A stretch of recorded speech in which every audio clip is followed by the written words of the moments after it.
TJ, congratulations! Obviously, a big win for you tonight. Not an easy one. You got rocked a little bit in the first. I mean, can you talk about just how the fight was playing out and how hurt you were at the end of the first round? Yeah, man. I conditioned my chin. He's fast. You know, he was ready for those leg kicks coming in, and every time I was setting up my kicks, you know, he's avoiding them. You know, I almost did too much setting up. You know, they knew what I was doing. Had to change that up in the second. And because of how good a shape I am, I was able to bounce right back from that right hand. You know, I mean, I knew he had a dangerous right hand, and came back in and, you know, cleared out the cobwebs a little bit. In the second is when he kind of started doing his, you know, talking and dancing and showboating a little bit. I mean, did that change things for you? Did it change your strategy? Did it change your emotion when you started kind of taunting a little bit? No, man, I tried to stay as level-headed as I possibly could this fight. You know, I knew that the game plan was try to get me emotional, try to get me to fight out of my technique and try to catch me coming in. He's a counter fighter. You know, he's fast, and he likes to counter. So I didn't want to play his game, you know. And so by me being aggressive, I'm an aggressive fighter. You know, that's the way I fight. I fight very aggressively, and they were looking to take advantage of that. So that's why I tried staying long in the beginning. I wasn't committing fully to my kicks because I was trying to stay long, trying to stay outside of his power. But eventually, you know, the second round, I had to say, screw it and go for it, you know? Afterwards, you made it clear you want to meet Johnson, you want to go get that flyweight title. Just curious, I mean, you'd been talking, wanting that fight before, but, I mean, you look in incredible shape when you weigh in at 135 pounds. So, I mean, what would it realistically take for you to get down to the flyweight limit? I mean, how much time would you need? Are we talking lifestyle change? I mean, how realistic is this? So the reason why I look so lean at 35 is because the way I work. I put muscle on to be on 35. So I'm not a big 35-pounder. I walk around at 150, you know, but I stack on and I stay lean. I keep my diet. I mean, I kept my diet up through since the Ultimate Fighter, you know, and so I've been on this new diet. I've been with a new strength conditioning coach, and he keeps the muscle on me because that's what I need. And now when I go 25s, we're gonna have to lean that down. You know, it is a lifestyle change, you know. But right now I'm having a baby on December 28th, which I'm super pumped on. So now my wife's got a fight camp that I got to get her ready for. You know, she's been supporting me, so it's my time to support her. You know. Quick question. Were you at all, I don't know if you noticed it, but were you at all surprised by kind of how pro Cody Garbrandt and how the crowd was booing you a lot? Was that surprising at all, given that it's not California, it was, you know, all the way across the country? I was portrayed as a bad guy this entire time, you know, and I'm not one of the ones that's going to be boisterous and talk shit back and try to badmouth their name, you know. I tried to hold my chin high, and I defended myself, you know. I feel like I stuck up for myself, but I wasn't going out there to try to be, you know, crazy and talk trash, you know. So I was easily turned into the bad guy from the show and then everything else that they were trying to do to get under my skin. And what you ended up catching him with, was that, again, something that you were looking for, or just in the heat of the moment? That one was in the heat of the moment. The left kick, we know he holds his right hand low already anyways. It's something he actually holds both his hands very low all the time. He throws really fast hooks. And so the plan was to kick his leg, kick his body, kick his leg, kick his body, bring everything down, you know, bring his hands down even lower than they already were, which set up the left kick. And then from there, I kind of went on autopilot and, you know, just look for the punches on the go, and when it landed. TJ, in the lead up to the fight, there was a lot of talk about knockouts in training, or knockdowns in training, whatever you want to call it. But under the lights, you were the guy that got it done. How does that make you feel? Yeah, I don't have to bring out some crazy footage of a gym war, you know.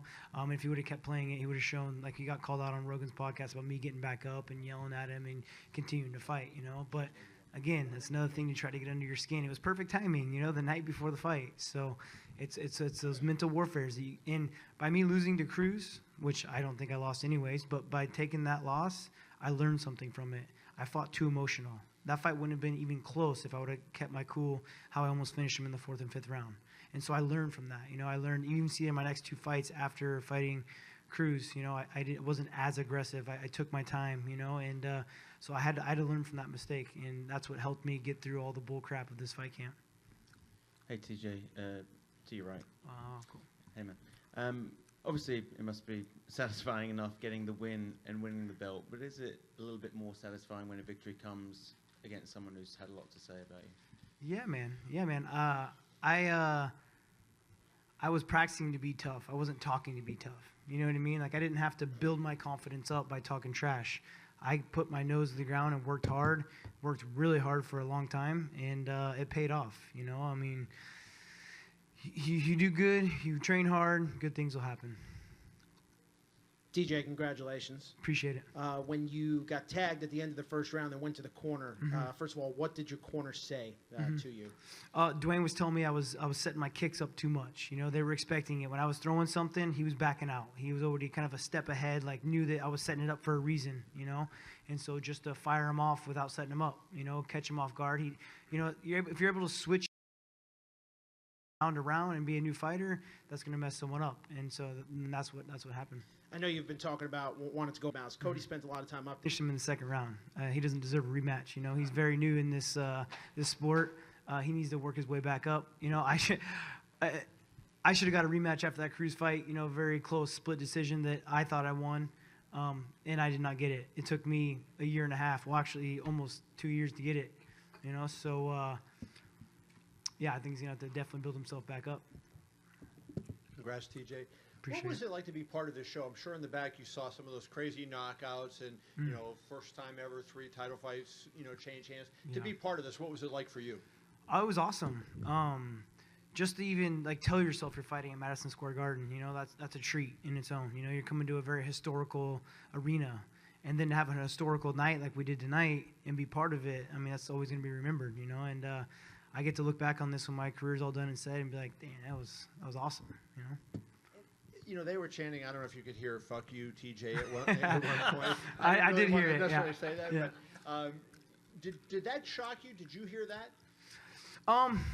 No, I guess it didn't shock me because of I've had to build up some tough skin this camp. You know, I've definitely had to build up some tough skin. I was the villain. I was the heel, you know, and so that's just something you got to roll with. You know, you can't get emotional. Like I said, it's something that I had to learn. You know, I'm fortunate, but it is what it is.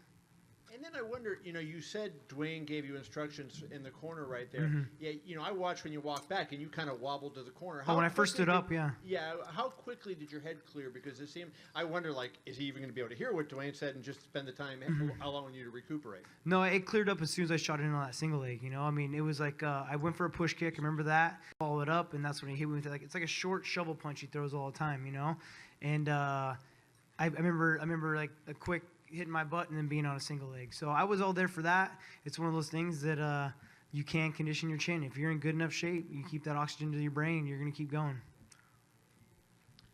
Start of the match, you know, a little slow. Then Cody starts landing stuff. 30 more seconds in the first round. God knows what can happen.